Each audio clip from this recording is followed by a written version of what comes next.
You may know that several months ago I received an offer that I couldn't refuse from the editor of a new e-zine in England called Real Paranormal Magazine.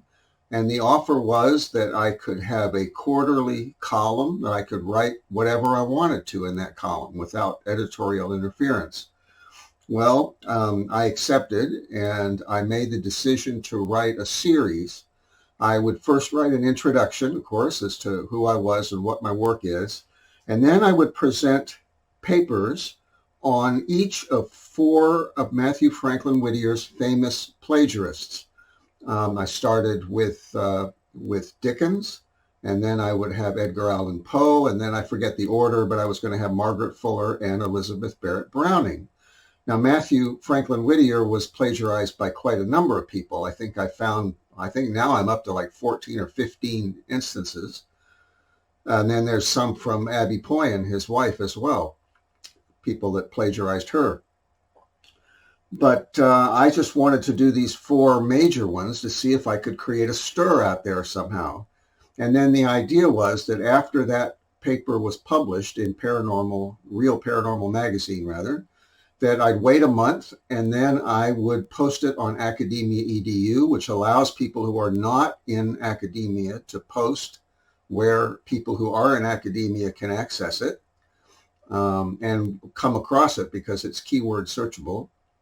And then I would write to every professor who was interested in that particular area or related area and tell them individually in a letter, an email, about the article, about the paper, and give them a link.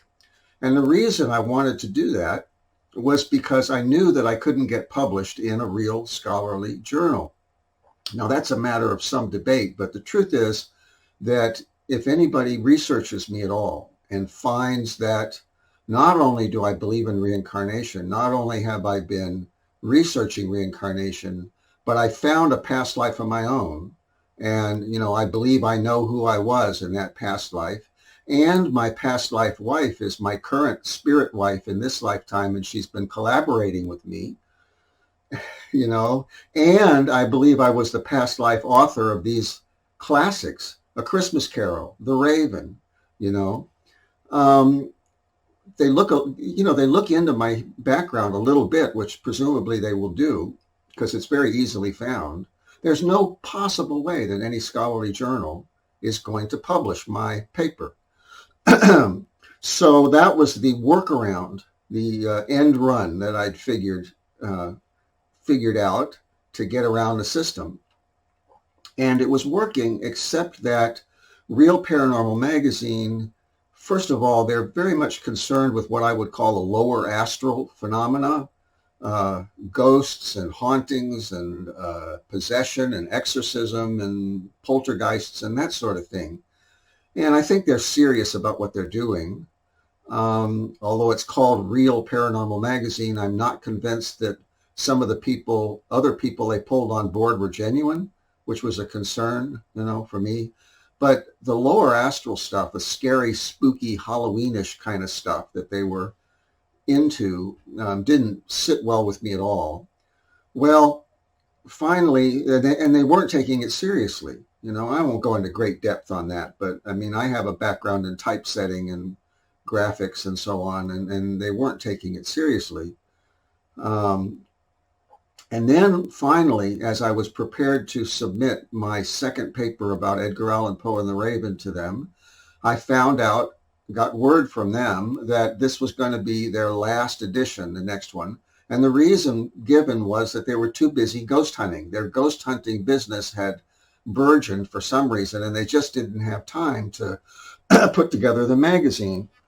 Well, and the other thing, I mean, there's other issues that I won't go into.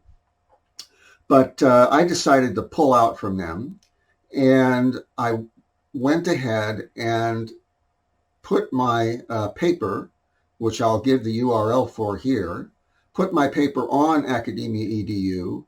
I then spent 2 days sending a letter to a list, an email list. And I had 109 Poe experts or people primarily interested in Edgar Allan Poe. And some of these are the top Poe folks, not Poe folks, but Edgar Allan Poe people. And then another 138 professors who specialized in a relevant area, 19th century American literature and 19th century American poetry and things of that nature. There were more if I'd really wanted to go through the entire list of all the universities again, but I didn't feel like that was necessary because what I'm doing is leavening, and this total of 247 minus a few which were either duplicates or that bounced, very few bounced actually, maybe 240 people, that's enough to leaven the bread, because what I want is for people to be put on notice, the relevant people, the people that would have read the journal anyway, see? So I'm getting to them anyway. It's like, well, I want to get ahead of myself. So I wrote to that many people. I used my primary email address, which supposedly digitally has a good reputation. What I'm finding is, I don't know if you've ever been out in the country and farming country and seen the honor stands. I don't know if they have them anymore, but they used to be like a little shack and there was nobody manning it. And there was a bucket there where you put your money in and you would take your vegetables, bag them yourself and leave the money in the bucket or whatever. And there'd be nobody there. And it was an honor system. Well, what happens is that there's a certain percentage of crooks that will clean out the bucket and take all the vegetables, and after that happens enough times, the honor system is gone. They can't do it anymore. So they have to go to a manned system or an automated system with a money changer and the money machine and, the vending machine and everything else. And that's because of a few bad apples, no pun intended. Well, the same thing apparently has happened with spam in that back when the internet started, and of course I'm 67, so I go all the way back to the beginning. I still remember the very first web page I ever saw. It was on a kiosk in a big office building on a display, But anyway, when the internet first started, it was set up to where you could send out multiple copies, for marketing, and that was normal and acceptable. Nowadays, anytime, like one of the email services that I use, they define spam as anytime you send emails to somebody who you don't know, who isn't expecting it or hasn't requested it, An unsolicited email to anybody that you don't know is spam, according to them. Well, so it's gone to the other extreme, and I'm trying to use email for what I consider to be a legitimate purpose because I can't get published in journals. And the reason is not that my work is inferior. The reason is prejudice, pure and simple. They're blocking me out. That means that the reviewing process for scholarly journals has broken down to such an extent it's not working anymore. If you have anything that's new, that's cutting edge, that's pioneering, that challenges the status quo, they won't let you in. And therefore, I am forced to do an end run around these people by becoming a spammer, by the current definitions. It's not my preference. So what I'm going to do is to read to you the letter that I sent to roughly 240 college professors over the last couple of days. And I'll mention here that toward the end, I had about 8 to go. And suddenly my email blocked up to where I can't send any emails anymore. They all bounce. Even if I send to myself on another email address, they bounce. Well, my hosting service is looking into it. I'm sure they'll get it fixed. It didn't stop me from sending the full emails. I just had to go to another of my email services. And I don't know at this point whether it was some kind of hacking or some kind of automated response. According to the fellow I talked to in my hosting service yesterday, he said that what I did shouldn't have been any problem, So anyway, we'll leave that as it is, and I will read you this entire letter. Dear Professor, whoever it is, I am writing to introduce my paper, Evidence that Edgar Allan Poe Stole the Raven from Mathew Franklin Whittier, downloadable directly from my server at the following link. And I will put it up on the screen here. I run the paid tier of Malwarebytes in real time on my computer, so the file should be free of viruses. Alternatively, it can be accessed on Academia EDU by searching with the title or with my name. I have not submitted this paper to any scholarly journal for the simple reason that I see no realistic chance of it being accepted by one, and I am unwilling to tie it up for months in the submission process. The reasons are twofold. For one thing, I am an independent researcher unaffiliated with any academic institution, although I do hold a master's degree in counseling from FSU. And secondly, my discoveries came about in connection with reincarnation research. No doubt any whiff of reincarnation in this materialistic society is the kiss of death where publishing in a literary journal is concerned, but evidence is evidence all the same. If reincarnation runs counter to your own belief system, I suggest you set the matter aside and evaluate my work solely on its traditional scholarship. If you allow yourself to be put off by my references to the paranormal in the first portion of the paper and hence stop reading, you will not be exposed to the full weight of the cumulative objective evidence given in the second portion. I would thus urge you to read the paper in its entirety, as much as possible keeping an open mind. I am building a case. In order for that evidence to make sense, I must lay the groundwork by providing a context. The instinctive reaction naturally arises, quote, if a discovery of this magnitude were to surface, surely it would not come from an unknown outsider. But a little reflection should tell you that it could only have come from such a person. For one thing, no one else could have discovered the real author of The Raven because he is so deeply buried in the historical record. But beyond that, so far as I can see, no one in academia is prepared to cast Poe as a true sociopath, even though my results make sense only if he had this character disorder in its full clinical definition. It is this which rendered him capable of telling the big lie, i.e., the unthinkably brazen lie, the only kind which could fool generations of scholars. And one other element would be necessary, an extremely talented original poet who, for some reason or other, remained strictly incognito and refused to publicly defend his work.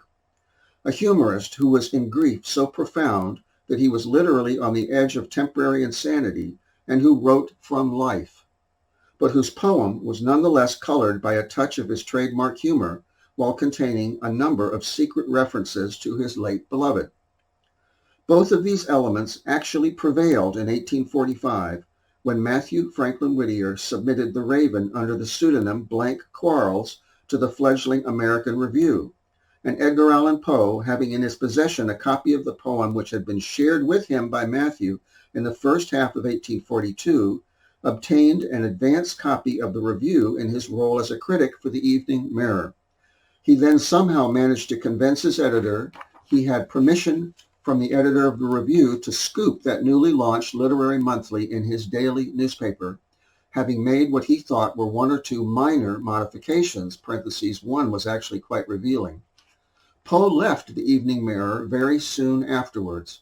You will see that it is my speculation he was fired for lying to his editor about actually having that permission. That Poe's implausible explanation is universally accepted as fact is a testament to the effectiveness of the sociopathic technique of the big lie.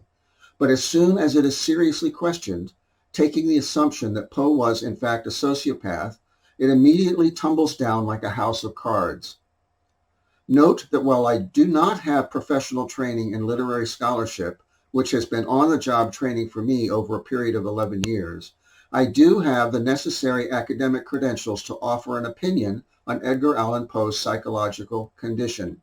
Please feel free to contact me if you have any questions or comments. And there's my name, MS for my master's degree, and my phone number. I got 3 responses. So far, some 27 people have downloaded the paper directly from my server. 1 has looked at it on Academia EDU. 3 people responded. 1 of them was an editor. Actually, I think 4. 1 was an editor, and I had to write back and say this wasn't a submission. I just was sending it for his personal and professional interest. One was somebody who is in charge of running a conference that's coming up, and he thought that I was submitting my material to present at their conference. I think it's in Boston. And I didn't bother writing them back. If they want to invite me, fine. I think it's extremely unlikely, but if they want to invite me, fine. I will I will wear a helmet, I think, if I'm up there at the podium. Then I got a kind of a return ad.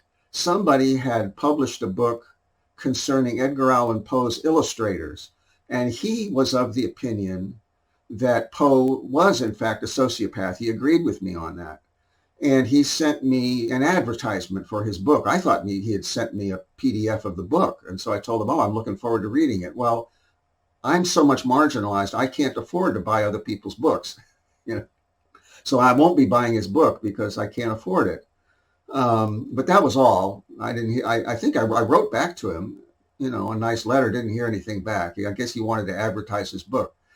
And then I got one actual serious letter, and this fellow had a whole bunch of questions.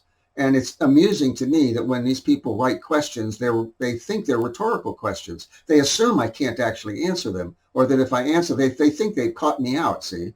They're kind of toying with me. So this fellow asked me these questions like, why didn't I submit to a scholarly journal? And us academicians are not really bothered by the idea of reincarnation. And, in other words, he's dismissing that, concern on my part. And then he questioned the area code on my phone number, which he could have looked up if he, bothered for half a second. It's easy to look up area codes. But he questioned that that was a real area code. And so I wrote him back a very long, detailed letter, ignoring any hint of sarcasm or ridicule in his letter if it was there. It was pretty well hidden if it was there. And I answered all his questions straight up, including the cell phone, explaining that I had lived in North Myrtle Beach and bought my cell phone in North Myrtle Beach and then moved up to Portland, Maine, and so forth. And I didn't hear back. So apparently he didn't want actual answers to his questions. He just assumed that he had caught me out. So that's all that I've received so far. I also posted on a Facebook group. I don't know how many of the downloads come from them. And I posted on a reincarnation forum, which has not been particularly receptive and kind to me, despite the fact that I featured their founder in my documentary many years ago and very nicely. But anyway, be that as it may, what I have done in the past several blog entries here, the video blog entries, is to lay the groundwork for this paper, because I knew I'd be publishing it sooner or later. I didn't find out that I'd be publishing it online and that I was disconnecting from Real Paranormal Magazine until maybe a week ago or a little less.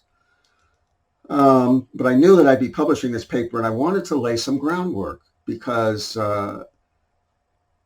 if you read this paper, the evidence is there, but there's still the question, well, how do I know that Matthew was really the asterisk? And how do I know that Matthew was in New York City at the time that The Raven was published? And how do I know that Matthew was really writing as the star and it wasn't Margaret Fuller? And many other questions like that. How do I know that Matthew really embedded coded messages for posterity in his subsequent published works? Could I just be reading that into it? Could I just be imagining it? That these things are really coded messages. Well, I wanted to address all of those issues and more that might come up when one is reading the paper about Edgar Allan Poe and the Raven. So that's what I've been doing. And without putting too fine a point on it, no pun intended until I just said it, I want to go back and just show you images and go down the list of some of my proof. And what I'm going to show here is that Matthew did indeed write as the star, and he did indeed sign as his middle name or middle initial, Franklin or F. And I want to show how these things all tie in. Okay, and I'm going to kind of run through it fairly quickly. This is going to be a little slideshow for you. So first we have the star-signed reviews that Mathew wrote for The Essayist, a Boston young man's magazine in 1831. So that establishes that as of 1831, he was using the star to write reviews, way before Margaret Fuller was, supposedly. Then we have the Tribune, the New York Tribune from the fall of 1844 until mid-1846, where Mathew was once again using his star signature to write reviews. These are the ones that historians, scholars have mistakenly assumed were written by Margaret Fuller. It was a scam.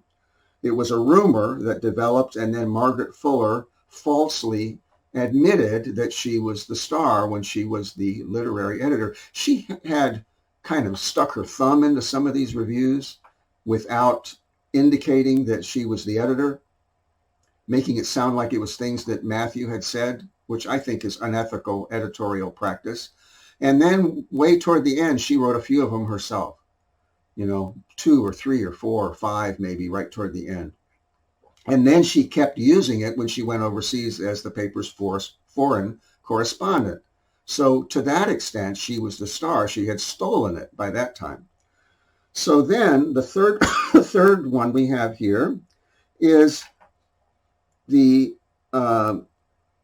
little story about one of Benjamin Penhallow Shillaber's characters, Ike, the orphaned nephew of Mrs. Partington, his character.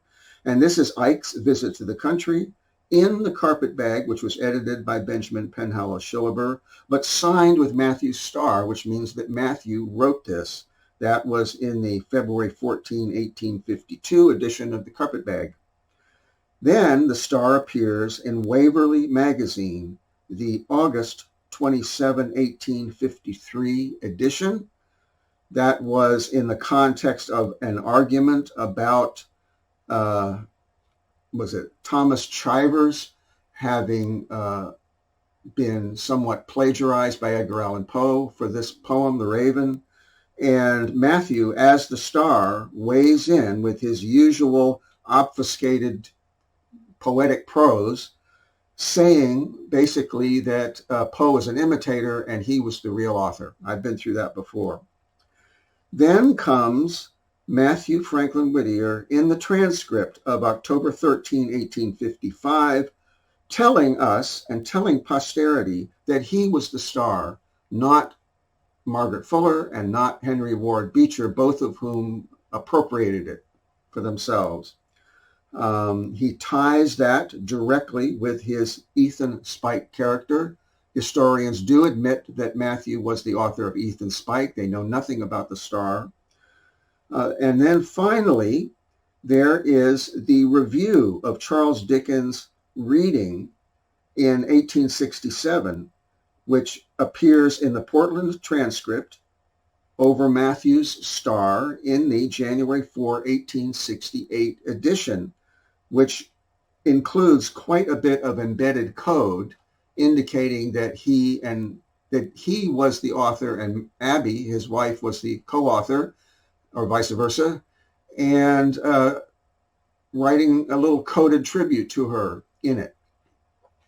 So that's the star. Then there's Franklin and his middle initial F. Here we see in The Essayist, again, this is the same publication in which Mathew used the star to write reviews. Here we see him signing as Franklin Jr., and he's writing specifically about the poetry of Francis Quarles. This is 1831. He's showing his interest in Quarles, and the inference is that this was probably Abby's antiquarian book, and she had even more of an interest in Quarles, which accounts for the signature for The Raven in American Review. And then we have the letter F in The Dial. This is 1840, the transcendentalist publication, The Dial, which was edited by Margaret Fuller. Everything signed F. In the first 2 years of that journal was Mathew Franklin Whittier signing with his middle initial. It was not Margaret Fuller signing with her last initial F, because she was the editor and she didn't sign her contributions. Then in 1846, right after Mathew left the New York Tribune in the middle of 1846, he went to New Orleans. He began writing for the Daily Delta. He was writing the arraignment hearings. The police officer there, it was called the safety office. He signed everything that year that he wrote for the Delta with his middle initial F. It's excellent work. He took the lowest job on the paper and turned it into real literature and social reform literature as much as he could get away with, because he was there undercover as an undercover anti-slavery agent. So there was just so much he could get away with. Then finally, in the Boston Chronotype, we have a poem called Keep at Work in the April 1st, 1847 edition. It's signed Franklin in all caps.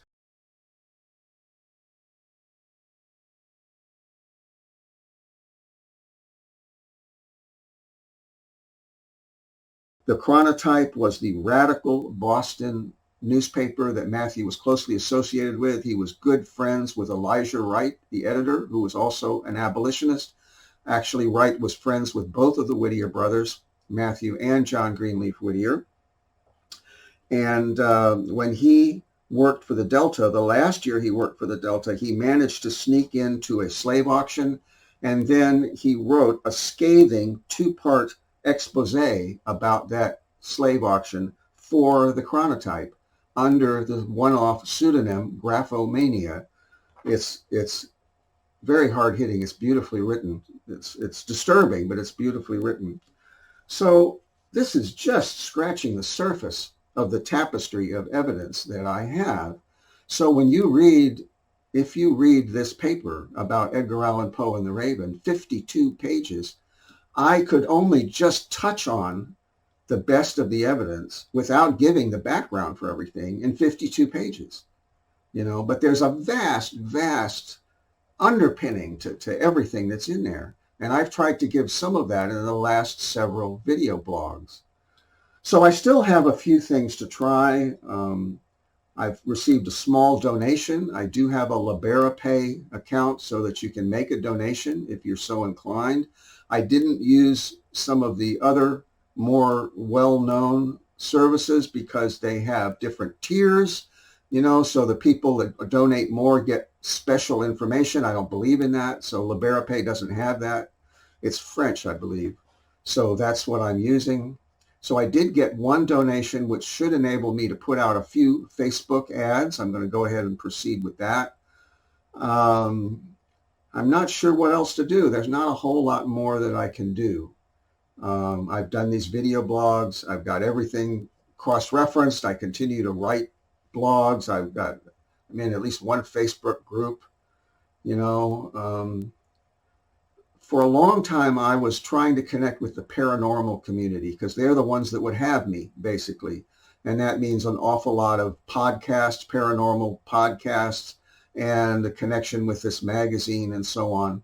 And what I found is that they kind of accept everything, and so they'll accept me along with all the aliens and the ghosts and the vampires and everybody else, but they really don't understand or appreciate what I'm doing.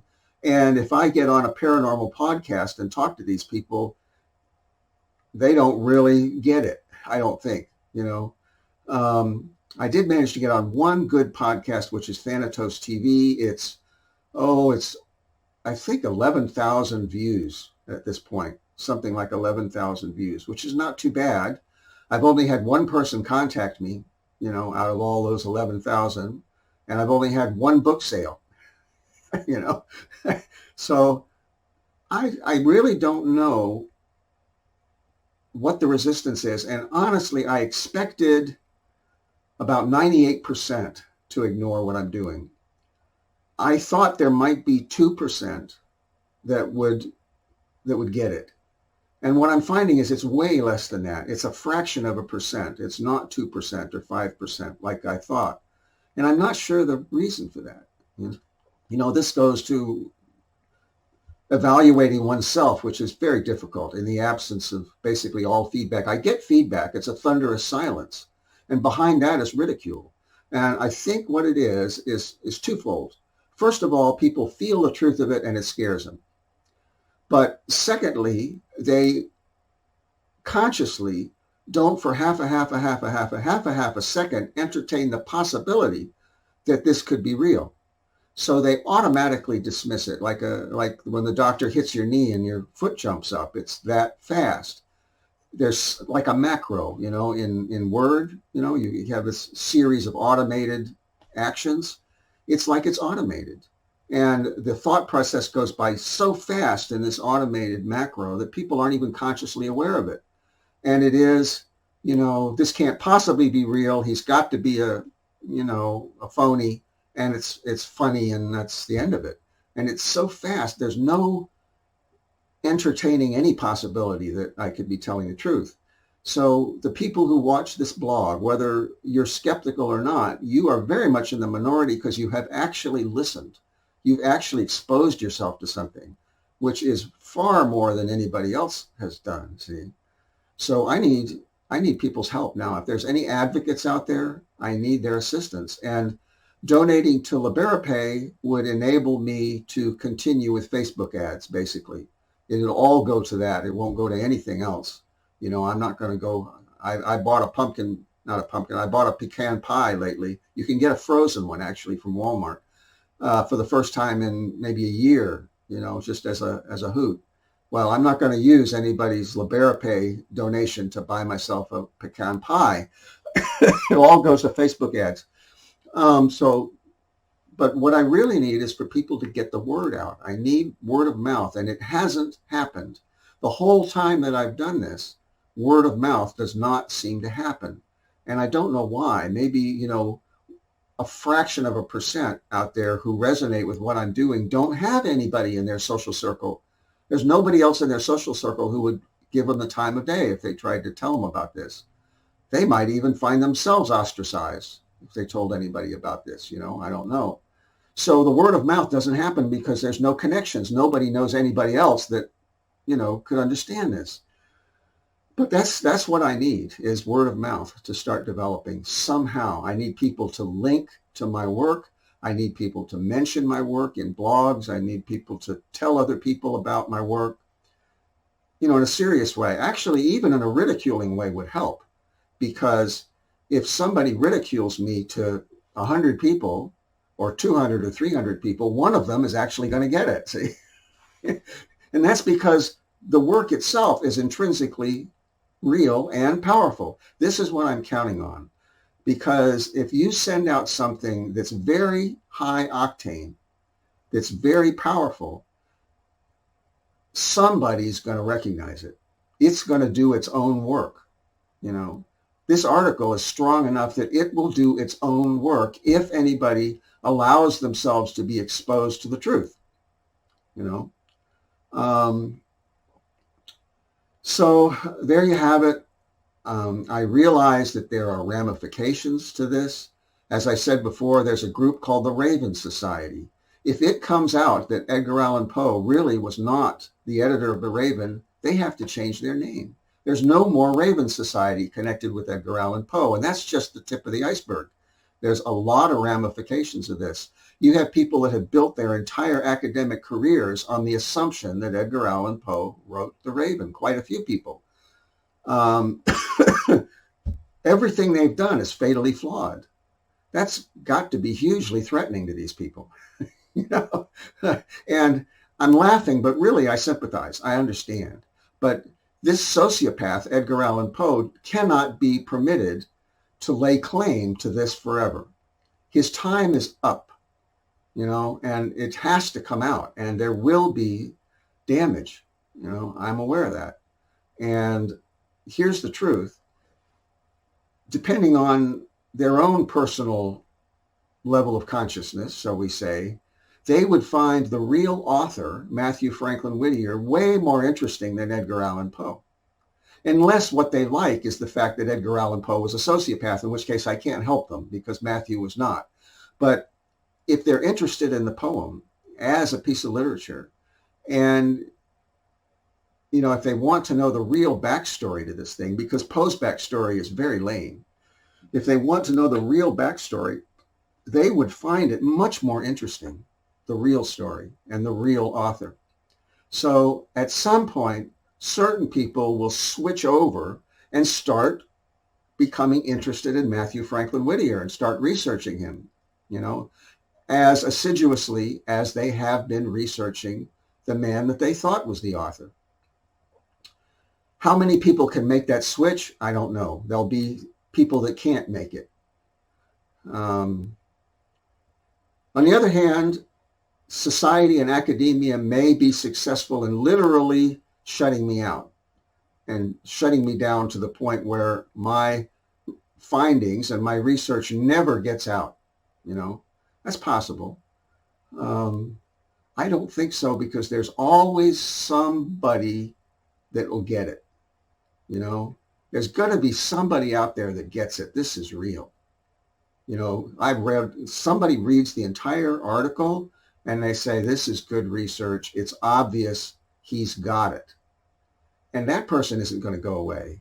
You know, even if it's a fraction of a percent out there, because these 240, well, the 109 that are into Poe, they all go to the same conventions. They're going to mention it to each other, at least privately. You know, there's going to be a knot of people over in the corner that are talking about this thing. See, so there'll be word of mouth among them.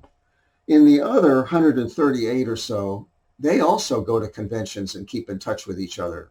You know, they will probably be mentioning it. Did you get that email from that crazy guy who thinks that he wrote The Raven in a past life? You know, yeah, I got that too, you know. What do you think? Did you read the paper? No, I didn't read it. I didn't bother with it. So, well, I read it, you know. So I think the soup is spit in. I think the ball is rolling, but it's going to be very quiet. I may not see anything about this. What I do know is that they can't steal it. They can't steal it because I have published this, not only in the quote unquote unpublished paper, which as far as journals is concerned, when you put it on Academia EDU, it's published. Not only that, but I have written about all these things in my books. All this information is in my two books, Mathew Franklin Whittier in His Own Words and Mathew Franklin Whittier in His Own World. Plus it's in my blogs, written and video, and so on. So I've published all of this material. I don't think anybody could publish this as their own and get away with it. Because first of all, I'll immediately go to see some copyright lawyers and see if I can't get one of them to sue. And secondly, I'm going to start writing and getting on podcasts and writing to the heads of universities and so on, you know, to the editors of the journals and, you know, whatever, letters to the editor of the journal. And I think I can break in, you know. So I don't think anybody's going to try to steal it, because I don't think they dare. But in the absence of being able to steal it, they will just try to suppress it. And we'll see, because it's now out. Pandora's box is open. Now there's 2 more papers coming. And since I'm not waiting for Real Paranormal Magazine, I can go ahead and publish them anytime I feel like. One is on Margaret Fuller and one is on Elizabeth Barrett Browning. Both of them falsely claimed Mathew's work. And I've got some pretty strong evidence with some little smoking guns for each of those. I'll probably be publishing them shortly. The list of people to write to for those is very short, 10, 15 people, something like that for each of them. Not that many people are into those particular authors anymore. And there's just a few specialists. So I'll write to them and post it. And, you know, I probably won't do a whole lot to try to promote those, but it all comes as a package. And again, the key to all of this is very simple, that you had what I call a dark planet circling the 19th century literary skies, who was exceptionally good. He was as good as any of the top people in the 19th century, the famous ones, but he kept an extremely low profile. He was completely incognito. And even when people would falsely claim his work, he would just leave these coded messages. So as a result, everybody has assumed that the plagiarists were the real authors, and there's been paper after paper after paper that has assumed, and career after career after career, which has gone on the mistaken assumption that these false claimants were the actual authors, and they were not. And as far as the famous ones is concerned, the explanation for that is very simple. Mathew was that good. He was so good that he made a number of plagiarists famous, people who are not capable of writing at that level on their own. Charles Dickens was not capable of writing A Christmas Carol on his own. Edgar Allan Poe was obviously not capable of writing The Raven on his own. Margaret Fuller was not capable of writing those star-signed reviews and essays in the Tribune, nor was she capable of writing the F-signed reviews in the Dial. And Elizabeth Barrett Browning clearly was not capable of writing the poems that she plagiarized from Mathew Franklin Whittier. So their fame was ill-gotten. And when the real author is seen, and in the case of A Christmas Carol, the real co-authors, it's obvious because they have the track record and I have the copies.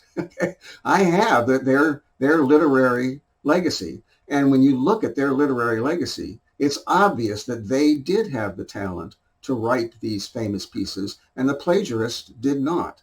And scholars have bent themselves into pretzels trying to explain how these people could have written these pieces, and they couldn't have. It's very much the way that physicists, in my opinion, I'm no expert in physics, but physicists have taken the assumption of philosophical materialism and bent themselves into pretzels to try to explain things, like the origins of the universe and so on. And they're very simple relatively. If you understand that God is real and you understand something about what God is and who God is, then it's obvious. But for people who have embraced philosophical materialism, like Darwin and the leading physicists and so on, they have to turn themselves into pretzels to explain something that they don't have the capacity to explain. Well, it's very much the same with these scholars that believe that Edgar Allan Poe wrote The Raven, for example.